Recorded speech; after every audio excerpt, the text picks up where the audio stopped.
I'm Ashley Parker, 28 years old, and I'll never forget that Sunday dinner when my entire world shifted. My dad casually asked if the money had helped with my student loans. The confusion on my face was genuine as I replied, "What money?" Then I looked at my mom. Her face drained of color as she dropped her fork with a clatter. In that moment, I knew something was terribly wrong. A family secret was about to unravel, one my mother had been keeping for nearly a decade. Before I dive into this story that changed everything, let me know where you're watching from in the comments. Hit that like button and subscribe if family drama makes your jaw drop. Trust me, you'll want to stick around for this one. I grew up in a modest brick house in a middle-class neighborhood in Westfield, Ohio. My childhood memories are filled with backyard barbecues, holiday gatherings, and what I once believed was a tight-knit, loving family. My father, Robert, worked as a construction manager, often putting in 60-hour weeks to keep us comfortable. My mother, Margaret, was a part-time receptionist at a local dentist's office, but her main focus was always our family. My younger brother Jason was the typical annoying sibling, 3 years my junior, but we were close in the way siblings who share childhood battles and secrets tend to be. From the outside, we were the picture-perfect American family. Dad coached Little League, Mom baked cookies for school fundraisers, and our Christmas card photos showed 4 smiling faces year after year. I remember summer vacations at my grandparents' lake house, building sandcastles while Dad and Grandpa fished off the dock. Mom would spread a checkered blanket on the shore, unpacking homemade sandwiches and lemonade in plastic cups. Those memories still bring a smile to my face, though now they're tinged with something bitter I can't quite shake. My high school years passed uneventfully. I was a good student, not valedictorian material, but solid enough to make honor roll most semesters. I joined the debate team, wrote for the school newspaper, and dreamed of attending a prestigious college to study marketing and communications. When acceptance letters started arriving during my senior year, the excitement I felt quickly turned to anxiety as I realized how expensive college would be. I still remember sitting at our kitchen table, calculator in hand, trying to make the numbers work as my mother hovered nearby. "We just don't have the money, Ashley," she said, her voice heavy with what I thought was genuine regret.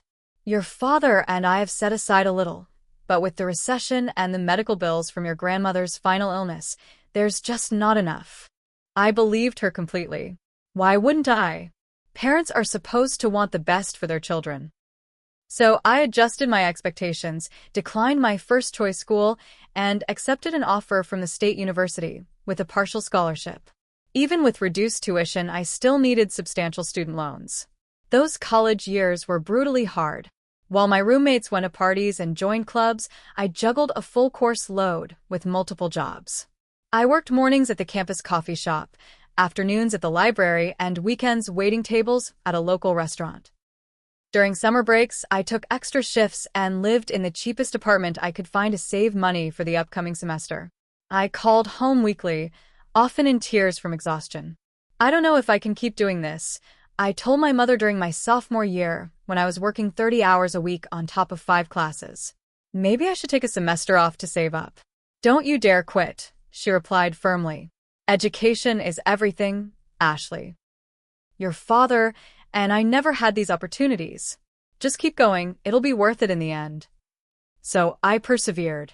I ate ramen noodles for days on end, shared textbooks with classmates, and sometimes chose between buying groceries or laundry detergent.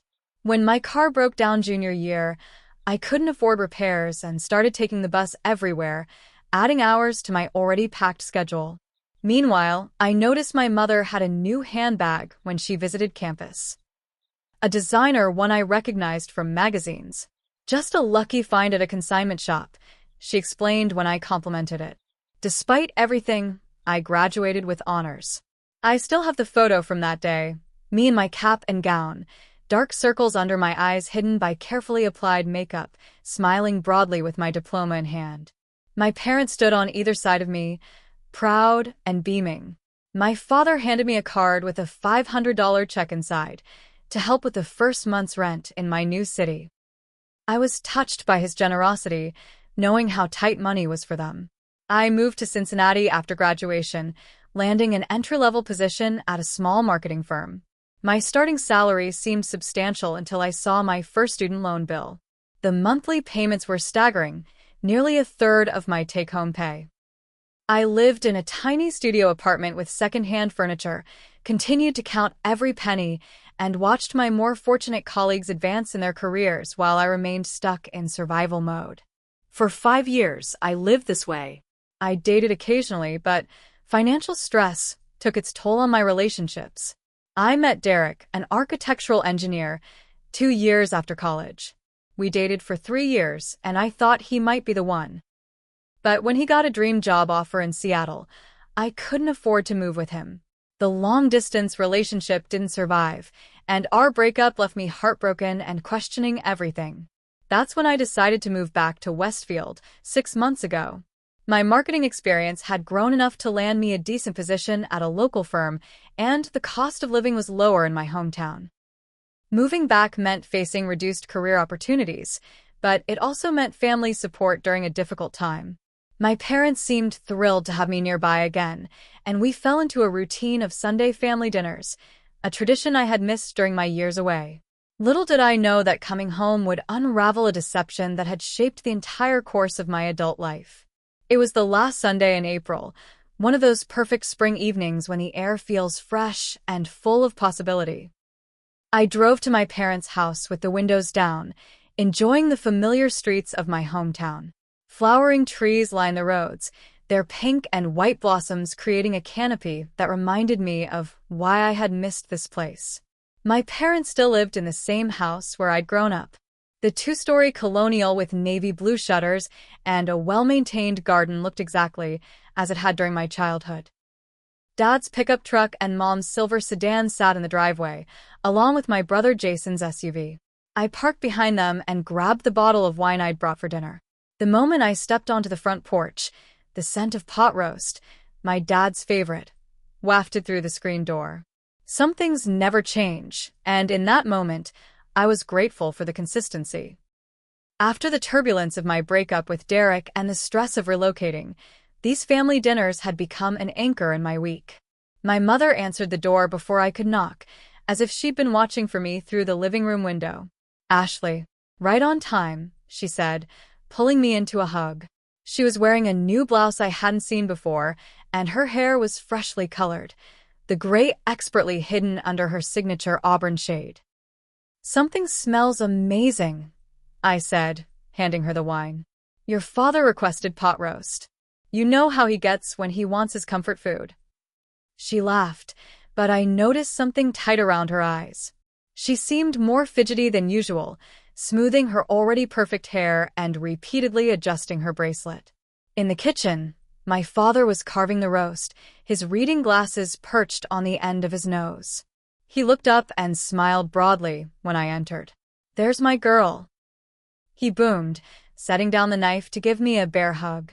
At 62, Dad was still strong from decades in construction, though his hair had gone mostly gray and the lines around his eyes had deepened. Jason and his wife Rachel were already seated at the dining room table. My brother had followed in Dad's footsteps, working his way up in the same construction company. He and Rachel had been married for 3 years and were talking about starting a family soon. Rachel waved at me while continuing her conversation with my Aunt Deborah, my mother's older sister, who often joined us for these family gatherings. "How's the new job going?"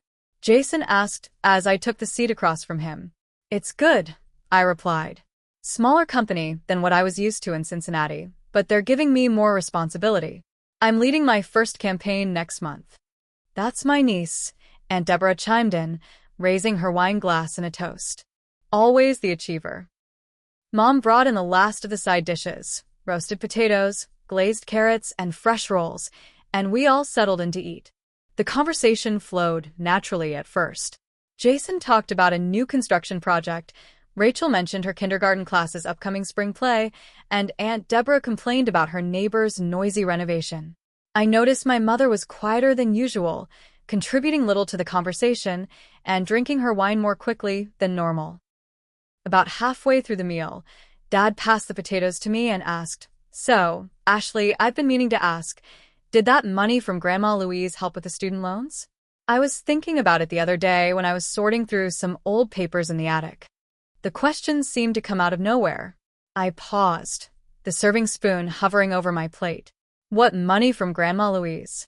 I asked, genuinely confused. That's when I looked at my mother. Her face had gone completely white, and she dropped her fork with a loud clatter against her plate. The room suddenly felt charged with tension, like the air before a thunderstorm. The inheritance, my father continued, his brow furrowing. The trust fund she set up for your education. Your mother was the trustee until you turned 21. He looked between my mother and me, gradually registering our reactions. You did tell her about it, didn't you, Margaret? My mother's hands trembled as she reached for her water glass. Robert, this isn't the time. What trust fund? I interrupted, my voice sharper than I intended. What inheritance? Jason shifted uncomfortably in his chair, exchanging a glance with Rachel. Aunt Deborah suddenly became very interested in her napkin. The room had gone painfully quiet, with only the ticking of the grandfather clock in the corner marking the passage of time. I never received any money from Grandma Louise, I said, looking directly at my mother. You told me there was no money for college. That's why I took out all those loans. My father turned to my mother, his expression shifting from confusion to concern. Margaret? What's going on? My mother's lips pressed into a thin line. She wouldn't meet my eyes or my father's. It's complicated, she finally said, her voice barely above a whisper. Complicated? I repeated, disbelief rising in my chest. Mom, what are you talking about? Did Grandma leave me money for college? The silence that followed was answer enough. I looked around the table at the uncomfortable expressions on everyone's faces and realized I was the only one who had known. Did everyone know about this except me? I asked, my voice rising. Not the details, Jason said quietly. I just knew Grandma had set something aside for both of us for school. Both of us. The words hit me like a physical blow. You got your inheritance? I asked my brother. He nodded slowly. When I started at community college, it covered everything plus my apprenticeship costs. I turned back to my mother, a cold feeling spreading through my chest. Where is my money, Mom? The dining room had transformed from a place of warmth and family connection to what felt like an interrogation chamber. My question hung in the air between us, heavy and unavoidable. Ashley, please, my mother said, reaching across the table toward me. I pulled my hand away before she could touch me. This isn't how I wanted you to find out. Find out what, exactly? My father's voice had that dangerous calm he only used when truly angry. Margaret, what have you done?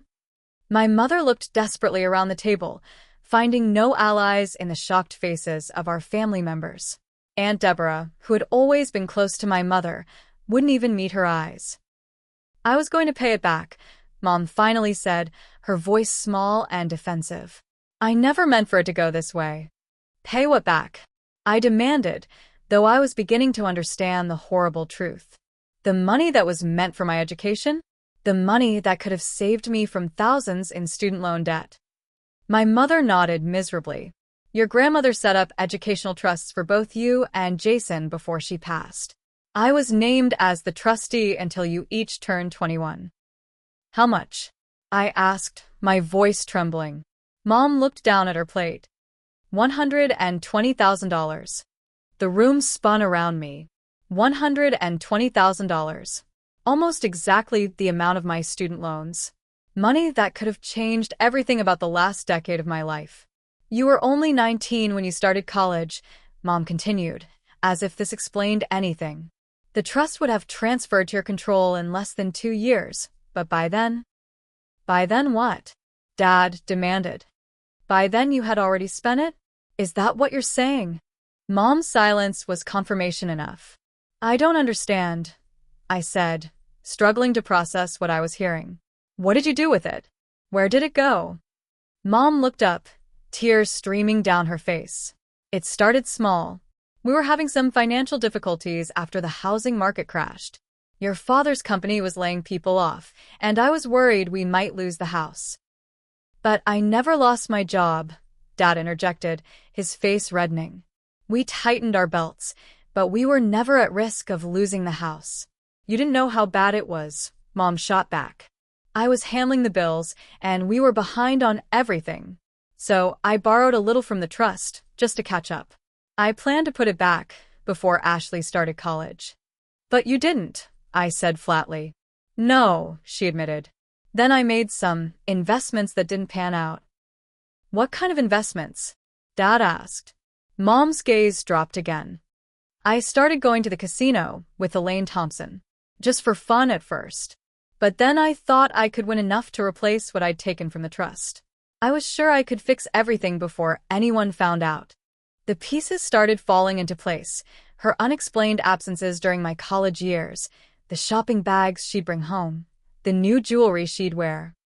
I thought she was treating herself to small luxuries while I was away, never imagining they were being purchased with money meant for my education. All those times I called you crying because I was working 3 jobs and still couldn't make ends meet, I said, my voice rising with each word. All those nights I went to bed hungry because I couldn't afford groceries. You watched me struggle, knowing you had spent money that was meant to help me. I'm so sorry, Ashley, Mom sobbed. I got in too deep. The more I lost, the more desperate I became to win it back. Wait, Jason interrupted, looking confused. What about my trust? Was that? Yours was separate, Mom said quickly. I never touched yours. By the time I would have had access to it, I'd realized how out of control things had gotten. I couldn't do that twice. So she had protected Jason while sacrificing me. The betrayal cut even deeper. You kept this from me for 10 years, Dad said to Mom, his voice hollow with shock. Every loan payment Ashley has made, every time she talked about her student debt, you said nothing. I was ashamed, Mom whispered. I kept telling myself I would find a way to make it right. Make it right. I repeated incredulously. Do you have any idea what this did to my life? Do you know what it's like to graduate with that kind of debt hanging over you? To have to make career choices based on loan payments rather than opportunities? To break up with someone you love because you can't afford to move? The memory of Derek and our painful goodbye flooded back. We tried to make the long-distance relationship work, but with my loan payments, I couldn't afford the frequent flights to Seattle. If I'd had no debt, I could have moved there, built a life with him. That choice had been stolen from me. When did you plan to tell me? I asked. Or did you ever plan to tell me at all? I thought maybe when I had saved enough to pay you back, Mom said. I've been putting money aside a little at a time. How much have you saved? Dad asked. Mom hesitated. About $8,000. I laughed bitterly. $8,000 in 10 years? That's less than I pay in interest each year on the loans I never should have needed. Ashley, and Deborah finally spoke up. Did you never wonder why your mother insisted you take the loans in your name only, instead of Parent Plus loans that she and your father could have helped with? I hadn't thought about it before, but she was right. Mom had been adamant that I take out the loans myself. She said it would help me build credit. I said slowly, the full extent of the deception becoming clearer. She said it was the responsible thing to do. She didn't want her father's name on any paperwork that might lead to questions about the trust, Aunt Deborah said, giving my mother a disappointed look. You knew about this? Dad asked Deborah. Not until a few years ago, she admitted. Margaret broke down and told me when Ashley was struggling so much after graduation. I've been telling her to come clean ever since. I suddenly remembered the luxury vacation photos my mother had posted on social media during my junior year. A trip to Cancun with her girlfriends while I was working double shifts at the restaurant just to make rent. The designer handbags she'd started carrying. The new car she bought when I was subsisting on ramen noodles and tap water. You were gambling and buying yourself presents with my future, I said, the realization making me physically ill. While I was killing myself trying to stay afloat. Mom had no response to this. She simply sat there, tears falling onto her half-eaten dinner. I think what your mother did may have been illegal, Dad said slowly. As trustee, she had a fiduciary responsibility. I don't care about the legality, I said, pushing my chair back from the table. I care about the betrayal. My own mother watched me struggle for years, knowing she was the cause. The weight of this revelation was crushing. Every sacrifice I'd made, every opportunity I'd passed up, every night I'd spent worrying about money, all unnecessary. All because the person who was supposed to protect me had instead stolen from me. I trusted you, I said to my mother, my voice breaking. And you chose yourself over me. I couldn't stay in that house another minute. The walls seemed to be closing in on me, and every family photo on the mantel felt like a mockery of the truth. I grabbed my purse and stood up so abruptly that my chair tipped over behind me. Ashley, please don't go, Mom pleaded, reaching for my arm. Let me explain more. Let me try to make this right. I yanked my arm away. Don't touch me. Don't even speak to me right now. Dad stood up too. Ashley, you're upset. You shouldn't drive like this. I'm fine, I insisted, though I was anything but fine. My hands were shaking so badly, I could barely grip my car keys. I just need to get out of here. I'll call you tomorrow, Jason said quietly, his expression torn between loyalty to our mother and horror at what she'd done. Aunt Deborah tried to give me a hug, but I brushed past her. You should have told me, I said. Any of you could have told me. I stormed out of the house and into the cool evening air, gulping it down like I had been drowning. In a way, I had been drowning in debt that should never have existed, struggling to stay afloat while the person who pushed me underwatched from the shore. The drive home was a blur. Tears streamed down my face, making it difficult to see the road. I pulled over twice just to catch my breath, overwhelmed by waves of anger and grief. My phone buzzed repeatedly in my purse. Probably my family trying to reach me, but I ignored it. When I finally reached my apartment, I collapsed on the sofa and let the full impact of what I'd learned wash over me. $120,000. Money that would have changed everything about my adult life. No student loans.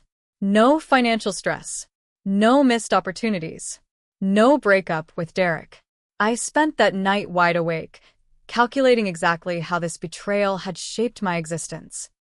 The monthly loan payments of $1,250 that consumed so much of my income. The interest that had accumulated over the years, adding thousands more to my debt. The salary increases and promotions I'd missed because I couldn't afford to take risks or negotiate harder. During my senior year, I'd been offered an unpaid internship at a prestigious marketing firm in New York, a foot in the door that could have launched my career in an entirely different direction. I turned it down because I couldn't afford to work for free, not even for 3 months. Instead, I took a paid position at a local retail store, missing what might have been my big break. Then there was the apartment in Cincinnati's Arts District that I'd fallen in love with but couldn't afford because of my loan payments. The international trip with college friends that I'd skipped for financial reasons. The dental work I'd postponed. The car repairs I'd neglected until they became emergencies. And Derek. Sweet, understanding Derek, who'd tried so hard to make our long-distance relationship work. Who'd offer to help with my loans if I moved to Seattle with him. I'd refused out of pride and fear, not wanting to burden him with my financial problems. Would we still be together if I hadn't been drowning in unnecessary debt? My phone continued to buzz throughout the night. Text messages from Jason expressing his shock and sympathy. Voicemails from Dad saying he had no idea about the trust fund or what Mom had done with it. Multiple missed calls from Mom, but no messages. What could she possibly say to justify what she'd done? By morning, I'd made a decision. I needed space from all of them. I texted my brother. Need time to process. Don't want to talk to Mom. Will reach out when ready. I called in sick to work, something I rarely did even when genuinely ill. My boss, Marissa, must have heard the rawness in my voice because she didn't question it. Take tomorrow too if you need it, she said. The Johnson campaign can wait. For the next week, I functioned on autopilot. I returned to work, plastering on a fake smile for meetings and presentations while feeling hollow inside. I ignored the increasingly desperate messages from my mother and the concerned check-ins from my father. Jason respected my wishes and kept his distance, though he texted every few days to make sure I was okay. I wasn't okay.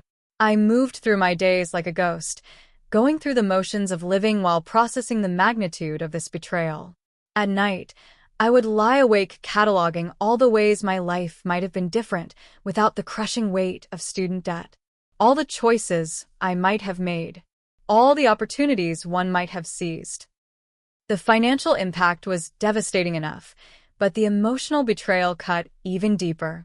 This was my mother, the woman who had bandaged my skinned knees, who had celebrated my achievements, who had promised to always protect me. How could she have done this? How could she have watched me struggle for years, knowing she was the cause? Each time I remembered calling home in tears, begging for help during particularly difficult financial periods in college, only to be told there was simply no money to spare, a fresh wave of anger washed over me. She had lied to my face over and over again.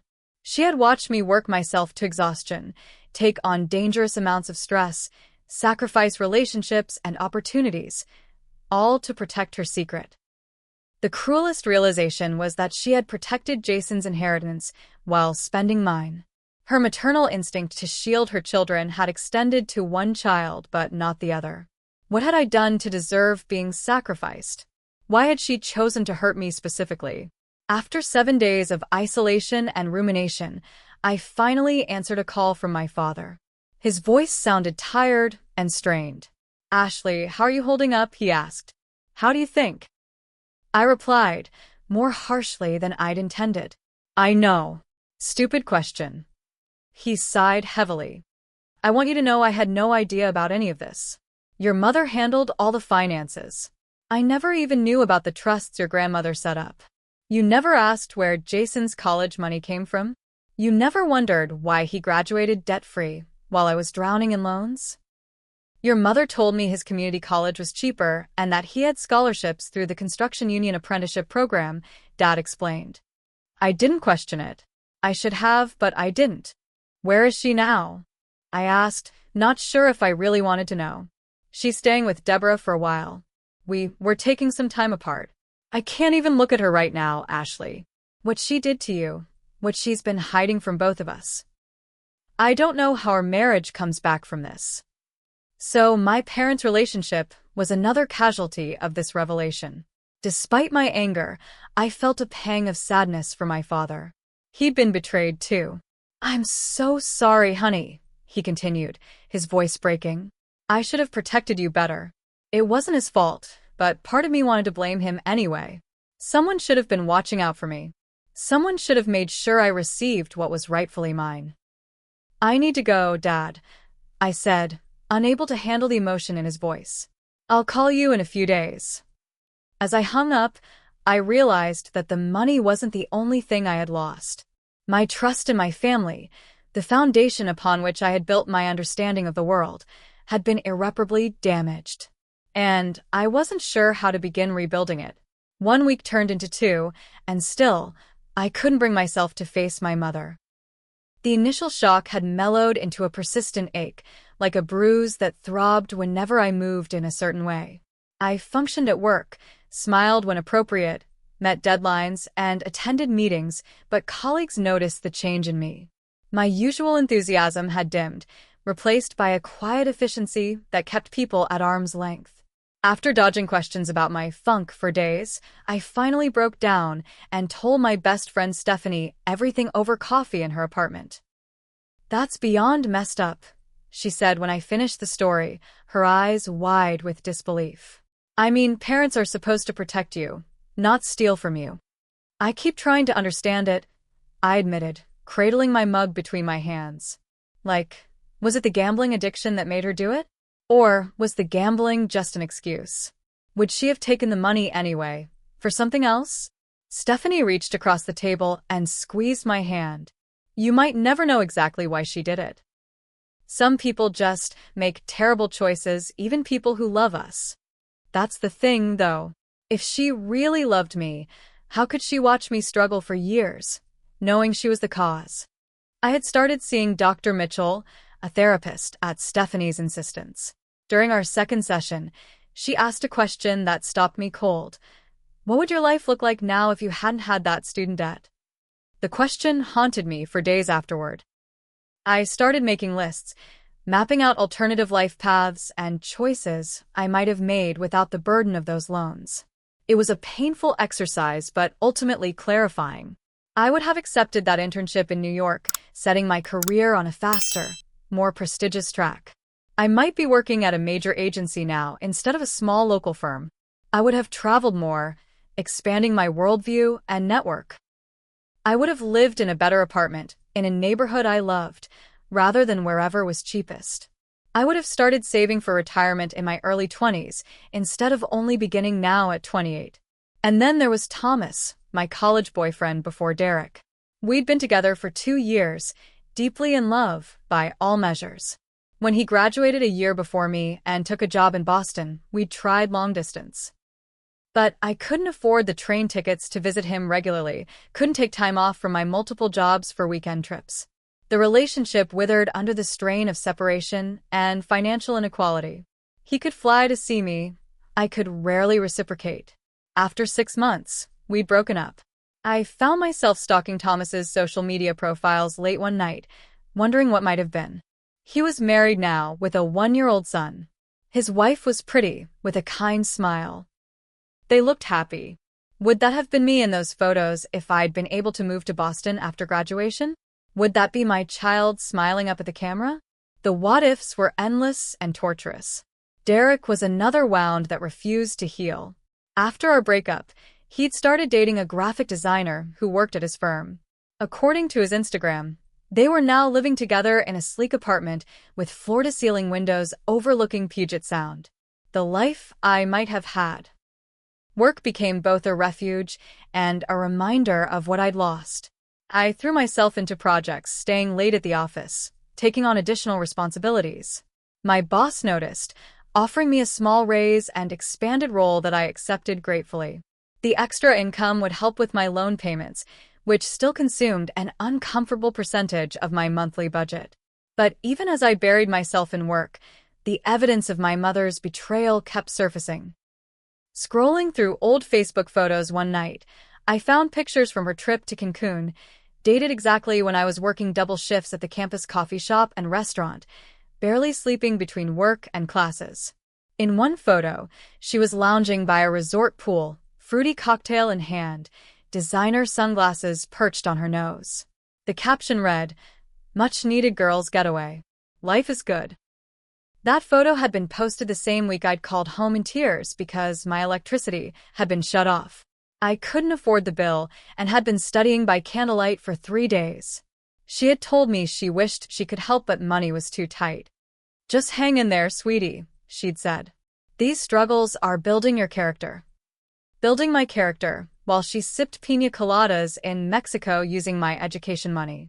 I stared at that photo until my vision blurred with tears. Then I blocked her on all social media platforms. I couldn't bear to see any more evidence of her deception. 3 weeks after the fateful dinner, my father called again. This time, his voice was stronger, more resolved. "I've spoken to a lawyer," he said without preamble. "What your mother did, misappropriating funds from a trust where she was the fiduciary, it's legally actionable. The statute of limitations might be an issue, but the lawyer thinks because the fraud was only discovered now, we might have a case." "A case?" I repeated. "You mean, take Mom to court?" "Not necessarily her directly," Dad explained, "but potentially the estate. Your grandmother's will specify that money for your education. Your mother violated that trust." The idea of legal action hadn't occurred to me. It felt simultaneously satisfying and horrifying. Official recognition of the wrong done to me, but also a public airing of our family's darkest secret. "I don't know, Dad. Would that even help at this point? The money's gone." "Your mother has assets," he said grimly. "The house is in both our names, but she has her own investments, retirement accounts. She needs to make this right, Ashley." I was touched by his fierce advocacy, but unsure if litigation was the answer. "Let me think about it," I said. "This isn't just about the money anymore." After that conversation, I reached out to my friend Julia, who worked as a paralegal at a law firm specializing in estate litigation. Over lunch, she explained the complex legal landscape of my situation. The statute of limitations for breach of fiduciary duty is generally around 5 years in most states, she said, but it typically doesn't start running until the breach is discovered. The problem is proving exactly when you should have reasonably discovered it. What about criminal charges? I asked, surprising myself with the question. Julia's expression turned serious. Embezzlement from a trust can be a criminal matter, yes. But are you sure you want to go down that road? That would mean potentially seeing your mother face not just financial penalties, but possibly jail time. The thought made my stomach turn. Despite everything, I couldn't imagine my mother in prison. But I couldn't ignore the magnitude of what she had done either. What would you do? I asked Julia. She considered this for a moment. Honestly, I'd probably try to work out a repayment plan first. Court should be a last resort. It's expensive, time-consuming, and once you start that process, your family relationships may never recover. Her advice made sense, but I wondered if those relationships were salvageable anyway. My father couldn't look at my mother. I couldn't speak to her. My brother was caught in the middle. The foundation of our family had cracked beyond easy repair. That evening, I received a text message from my mother, the first direct communication I'd allowed since the revelation. I know you hate me right now, and you have every right to. But please, Ashley, let me try to explain. Let me try to make amends. I love you so much. I never meant to hurt you like this. I stared at those words for a long time, trying to reconcile them with her actions over the past decade. How do you accidentally spend your daughter's education fund? How do you unintentionally watch her struggle under the weight of debt you caused? How do you mistakenly lie for years about something so fundamentally important? I didn't reply to her message. I wasn't ready.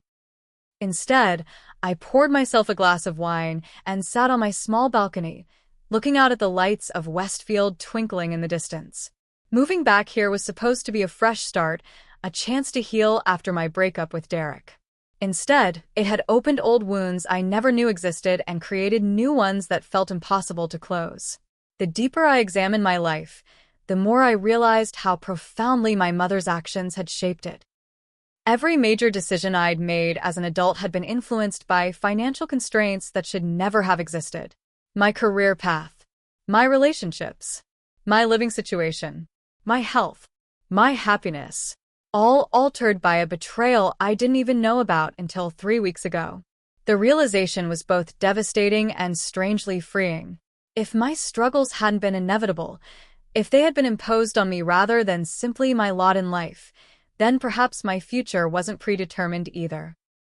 Perhaps I could still create the life I wanted, even if I had to start from a disadvantaged position.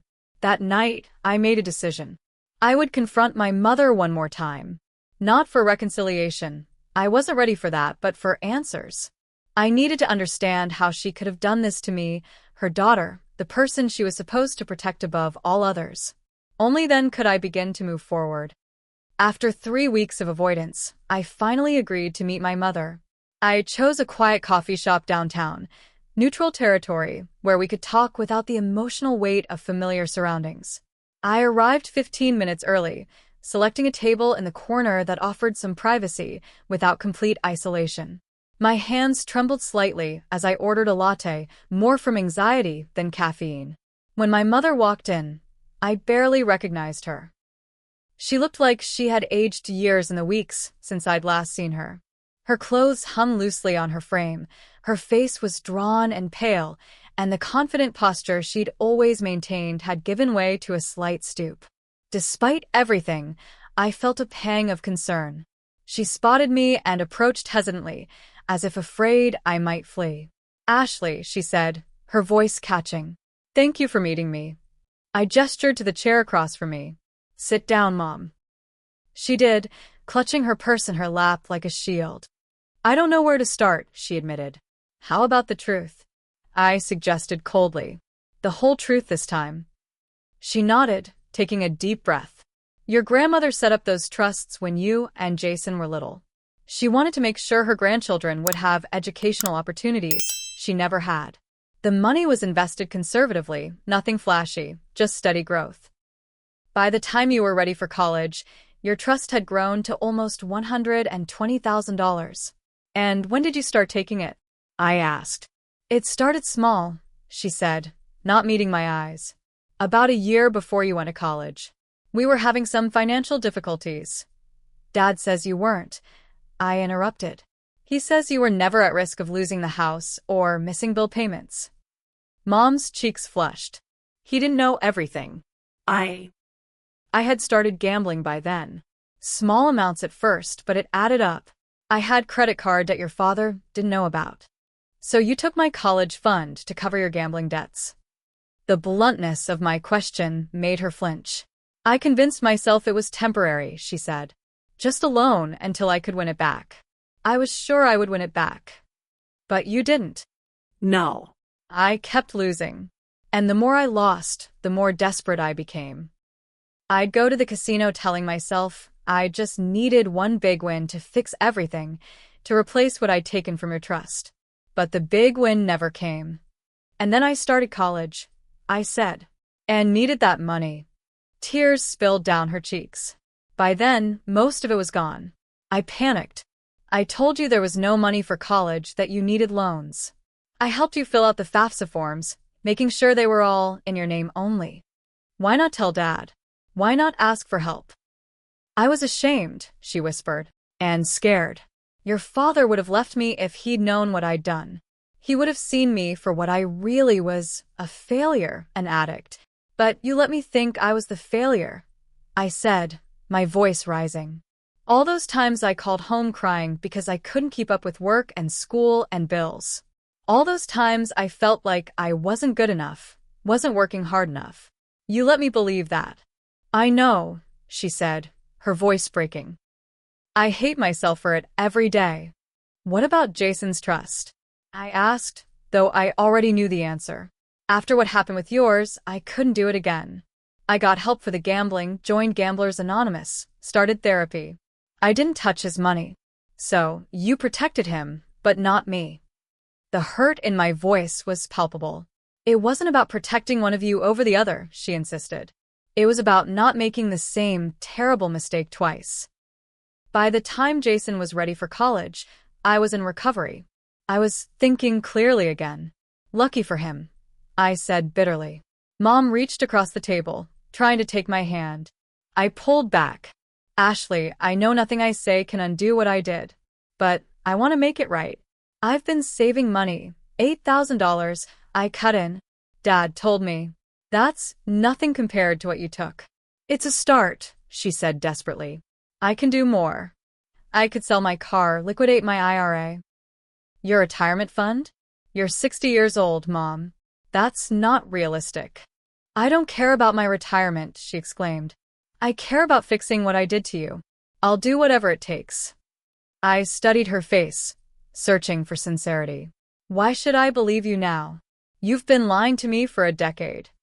I know, she acknowledged quietly. I can't expect your trust. I can only hope to earn it back little by showing you with actions, not just words. She reached into her purse and pulled out a folder, sliding it across the table to me. This is documentation of my therapy for gambling addiction. 3 years of weekly sessions. And this, she added, pulling out a small book, is my GA sobriety chip. 5 years clean. I opened the folder, skimming the therapy notes and attendance records. It seemed she really had sought help, not recently as I might have suspected, but years ago. It didn't erase what she'd done, but it suggested she had recognized her problem and tried to address it. Why didn't you tell me after you got help? I asked. Why keep lying all these years? Because I was a coward, she admitted. Each year that passed made it harder to confess. I told myself I was protecting you, that knowing wouldn't change anything since the money was gone. But really, I was protecting myself from your hatred. She wiped at her tears. And now I've lost you anyway. I closed the folder and pushed it back toward her, unsure what to do with this information. Part of me wanted to forgive her. This broken woman who had clearly been fighting her own demons. Another part couldn't move past the magnitude of her betrayal and its impact on my life. I've been talking to a friend who works at a law firm, I said after a long silence. She says what you did could be considered embezzlement. Dad thinks we should pursue legal action. Mom paled but nodded. If that's what you want, I won't fight it. I'll plead guilty. I'll accept whatever consequences come. Her immediate acceptance caught me off guard. I had expected defensiveness, excuses, maybe even anger. But this resigned accountability was something else entirely. I don't know what I want, I admitted. Part of me wants you to face consequences. Part of me just wants to move forward and not let this define the rest of my life. Whatever you decide, I'll respect it, she said. I just want you to know how deeply sorry I am. Not just for taking the money, but for watching you struggle afterward. For not being brave enough to tell you the truth. For failing you as a mother in the worst possible way. We sat in silence for several minutes, the weight of her confession hanging between us. Finally, I spoke. I need to think about all this. I can't give you an answer today about what happens next. I understand, she said, gathering her things. Thank you for listening, Ashley. I love you, and I'm so proud of the woman you've become, despite everything I did to make your path harder. As she stood to leave, I had one more question. Mom, would you have ever told me if Dad hadn't brought it up at dinner? She paused, then answered with painful honesty. I don't know. I'd like to think I would have found the courage eventually, but I can't say for sure. At least she hadn't lied about that. After she left, I remained at the coffee shop, turning our conversation over in my mind. The realization that my mother had been battling a gambling addiction complicated my feelings without erasing the harm she'd caused. Understanding the why didn't negate the what or its impact on my life. That evening, my father came to my apartment. He looked almost as haggard as my mother had, his usually neat appearance rumpled, his eyes shadowed with fatigue. Your mother told me you met today, he said as I handed him a cup of coffee. Yes, I confirmed. She explained about the gambling addiction. Dad sighed heavily. I had no idea it was that bad. Looking back, there were signs I missed. Her unexplained absences. Money that seemed to disappear from our accounts. I thought she was just bad with budgeting. She hid it well, I said, not sure if I was defending her or simply stating a fact. That's no excuse for what she did to you, he insisted. Ashley, I want you to know that I'm going to help make this right. I've been looking at our finances, and I think I can liquidate some investments to help pay off part of your loans. Dad, no. That's your retirement money. I don't care. You're my daughter. I should have protected you better. It wasn't your fault, I said, meaning it. You didn't know. I should have known, he countered. A father should know when his child is being harmed, even if he doesn't know the source. His determination to help touched me deeply, but I couldn't accept his offer. Let me think about what I want to do first, I said. I've been researching my options for refinancing the loans. The interest rate is killing me more than the principal at this point. Promise me you'll let me help, he insisted. Whatever you decide about your mother, whatever legal action you may or may not take. I want to do my part. I nodded, recognizing that he needed this as much as I did. He needed to feel like he was making amends, even for a wrong he hadn't committed. After he left, I called my friend Julia again. If I wanted to pursue legal action, I asked, what would that actually look like? It would be messy, she warned. Family court cases usually are. You'd need to file a civil suit for breach of fiduciary duty, possibly fraud. There would be depositions, financial disclosures, possibly a trial if it doesn't settle. It could take years, cost thousands in legal fees, and there's no guarantee you'd recover the full amount. And if I decided not to pursue it legally, I asked, if I tried to work out a repayment plan instead? That might be more practical, she admitted. But you'd want to get it in writing, notarized, with specific terms. Without legal enforcement, she could stop paying at any time. I thanked Julia for her advice and spent the rest of the evening weighing my options. Legal action would be costly, time-consuming, and might irreparably damage what remained of my family. A private repayment plan would require ongoing trust in a woman who had already betrayed me profoundly. Neither option felt entirely right. But I knew I needed to make a decision, not just about the money, but about what kind of relationship, if any, I wanted with my mother going forward. And more importantly, what kind of life I wanted for myself, beyond the shadow of this betrayal. 6 months passed, each day bringing small but meaningful steps toward healing and resolution.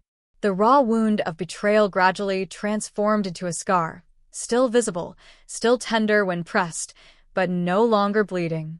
After careful consideration, I decided against legal action. The emotional and financial costs seemed too high, the potential recovery too uncertain. Instead, I worked with a lawyer to draft a formal repayment agreement that my mother signed without hesitation. The terms were realistic but firm: monthly payments that would increase as my father approached retirement, a second mortgage on their house with me as the beneficiary, and my mother's agreement to continue treatment for gambling addiction with regular verification. My first priority was addressing the crushing interest rates on my student loans. I researched refinancing options and found a company offering significantly lower rates for borrowers with good credit and steady employment. The reduced monthly payments freed up nearly $400 each month, my first taste of financial breathing room in years. With that extra money, I launched a small side business offering social media consulting to local businesses. I'd always had an eye for digital marketing trends, and this additional income stream quickly grew beyond my expectations. Within 4 months, I was making enough from my side hustle to put an extra $600 toward my loan principal each month, accelerating my path to financial freedom. The practical steps toward financial recovery were straightforward. The emotional healing proved more complex. On the recommendation of Dr. Mitchell, I joined a support group for adult children of parents with addiction. Sitting in a circle with strangers who somehow understood exactly what I'd experienced was both terrifying and liberating. For the first time, I didn't have to explain the complicated mix of love, anger, betrayal, and grief I felt toward my mother. These people already knew. "Addiction doesn't excuse the harm," said Melissa, a woman whose father's alcoholism had led to similar financial betrayals. "But understanding it as a disease helps you stop taking it personally. Your mother's actions weren't about you. They were about her illness." Those words resonated deeply. The betrayal hadn't been personal, not a rejection of me specifically, but the desperate actions of someone in the grip of an addiction.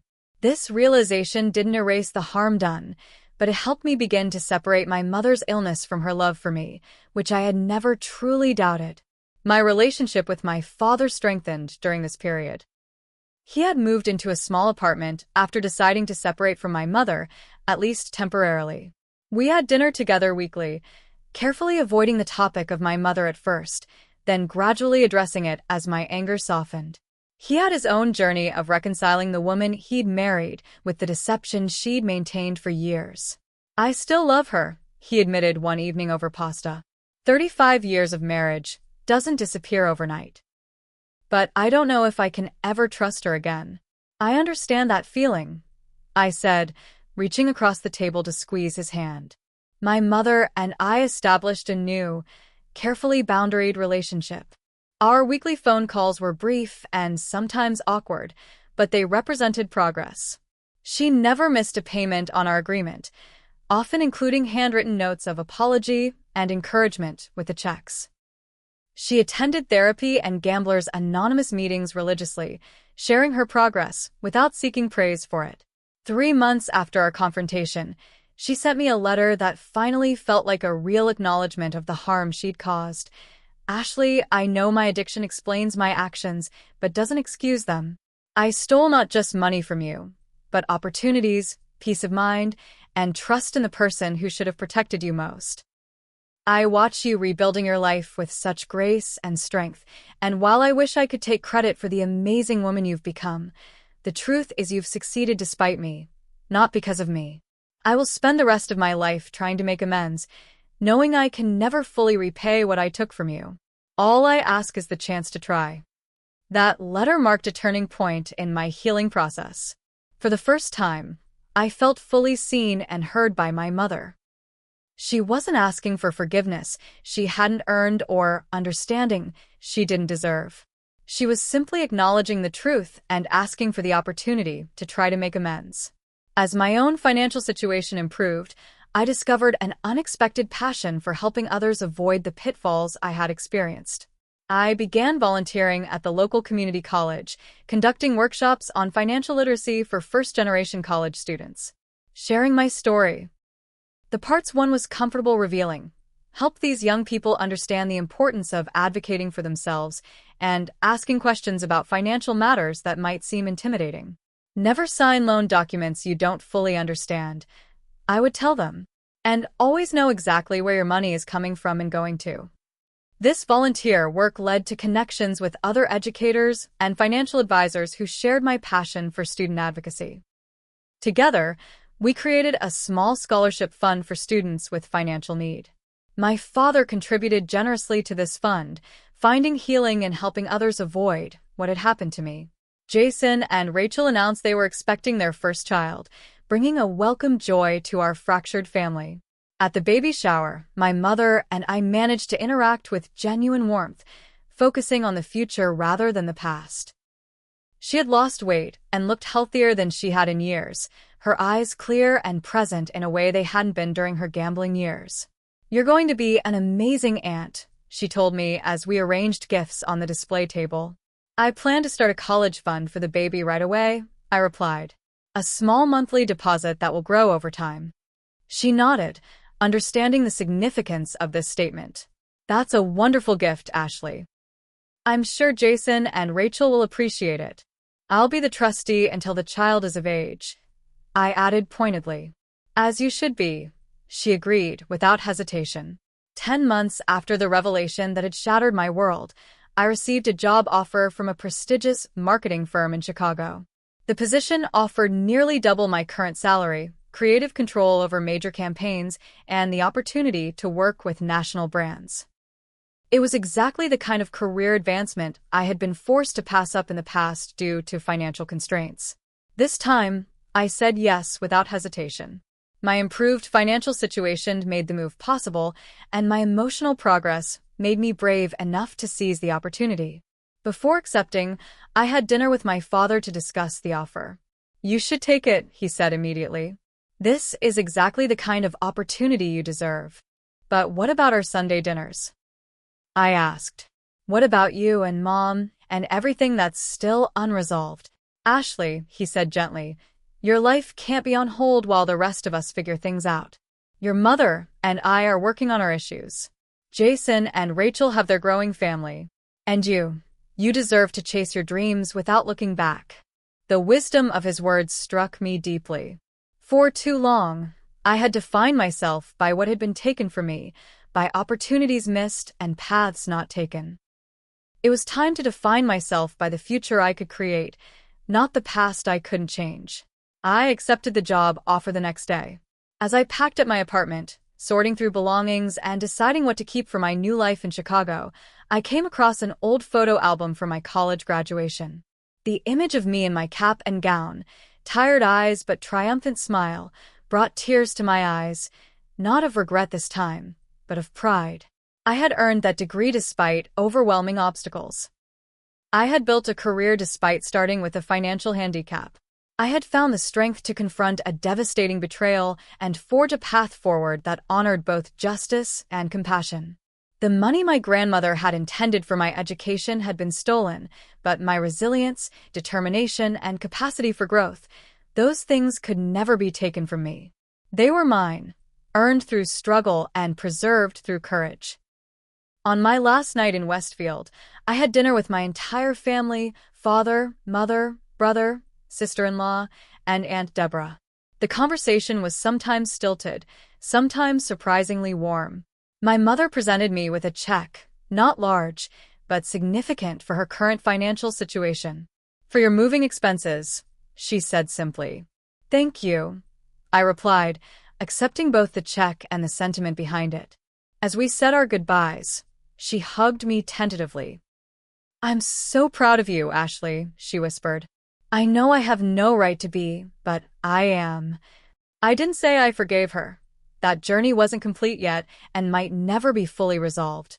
But I did hug her back, acknowledging the complicated love that remained despite everything. 2 weeks later, settled in my new Chicago apartment with a view of Lake Michigan I could never have afforded before, I reflected on the long, painful road that had led me here. The betrayal had changed me, there was no denying that. But it hadn't defined me or limited what I could become. I opened my laptop and made the final payment on one of my smaller student loans, the first to be fully paid off. The sense of accomplishment was tremendous. One down, several to go, but progress was undeniable. My financial future, once so bleak, now held possibility and promise. On my windowsill sat a small plant, a housewarming gift from my father. Something new to grow, the card had read. It seemed an appropriate metaphor for this phase of my life, new growth after a difficult season, reaching toward the light. The truth is, we can't always control what happens to us or even who hurts us. Sometimes the people who should protect us cause the deepest wounds. But we can control how we respond, how we heal, and how we use our experiences to create meaning and help others. My mother's betrayal taught me painful but valuable lessons. About financial independence, about setting boundaries, about the complex nature of love and forgiveness. These weren't lessons I would have chosen to learn this way, but they had shaped me into someone stronger, wiser, and more compassionate than I might otherwise have been. As the sun set over the Chicago skyline, painting the lake with streaks of gold and pink, I felt a sense of peace I hadn't experienced in months. The past would always be part of my story, but it wouldn't determine my future. That power belonged to me alone. Have you ever discovered a betrayal that changed your understanding of your past? How did you find the strength to move forward? I'd love to hear your stories in the comments below. This journey has taught me that sharing our experiences helps others feel less alone in their struggles. If this story resonated with you, please hit that like button and subscribe to join our community of survivors and thrivers. And remember, your past may shape you, but it doesn't define your worth or limit your future. Thank you for listening, and I wish you healing and strength on your own journey.